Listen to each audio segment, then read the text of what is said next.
The Digital Cup is basically a tournament which narrows down 30 drivers into 12 grand finalists, and it's on the GT Sport game, basically showcasing or replicating a GT World Tour event. The format for the whole event was practice on the Friday, and then on the Saturday, like Formula E, everything was done in the same day. We did a qualifying in the morning.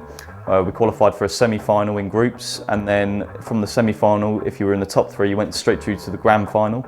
If you didn't get in the top 3 in the semi-final, you go through to a repechage race, which gives you a chance to go from being eliminated to going into the grand final. And there was only 3 spots in that repechage race to make the final. So it was, you had to be at the front of the grid the whole time really, but I didn't find that really much of an issue.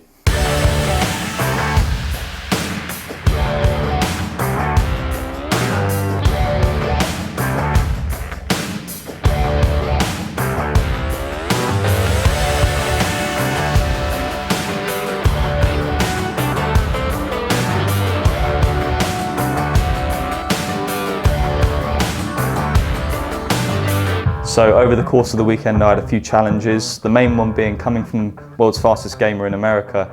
I had no practice for the FIA Games event. As well as that, jet lag comes into it. That really affected me the first few days, which made practice very tiring. And my semi-final did not go to plan. I finished 3rd, which put me 9th on the grid in the final. In a car you can't really overtake with, so I automatically was on the back foot. The thing about that was in the semi-final, if I was 2nd, I would have been 4th on the grid in the final. If I was 3rd, I would have been 9th, just the way the groups work. So I was only a 10th off finishing 2nd. I think I was 2 tenths off finishing 1st, which would have put me 3rd for the final. So there were small margins, and I was very annoyed when I finished 3rd in the semi-final because I knew the work it gave me to do going into the final.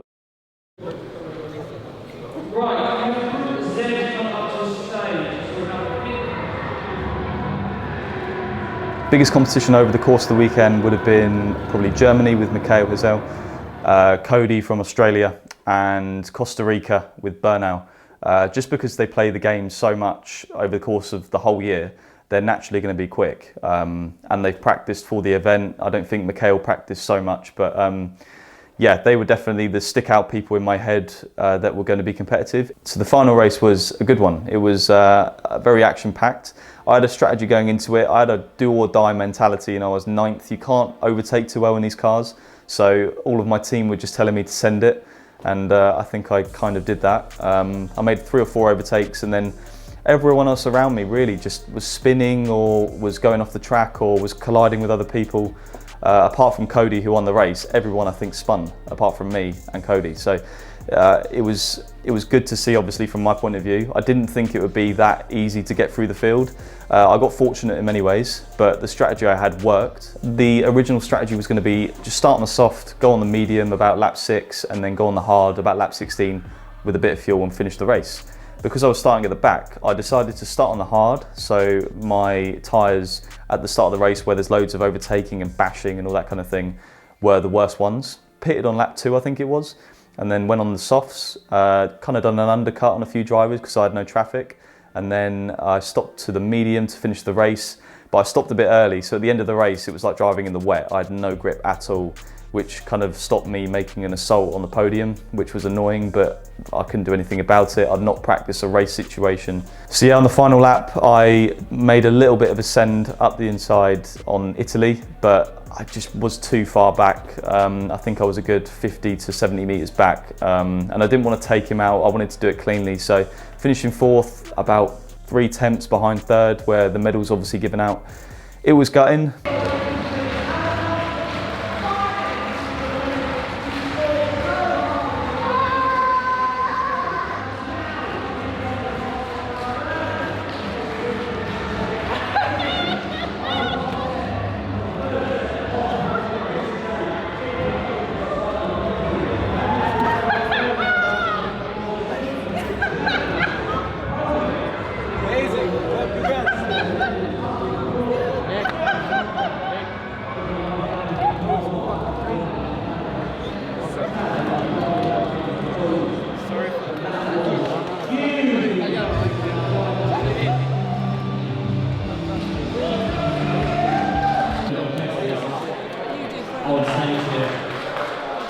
That was close. Oh.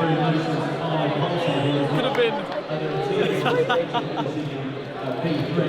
could hear it through the headphones. Yeah, how many people spun in that? I mean, it was ridiculous. So dramatic. We were jumping so When the German guy spun, yeah. I heard it just go. That was so good. Your strategy was so good. Just annoying that the Italian guy did the same thing. Yeah, but I don't think he was meant to. I think he got a bad start, and then he's going to talk to some drivers.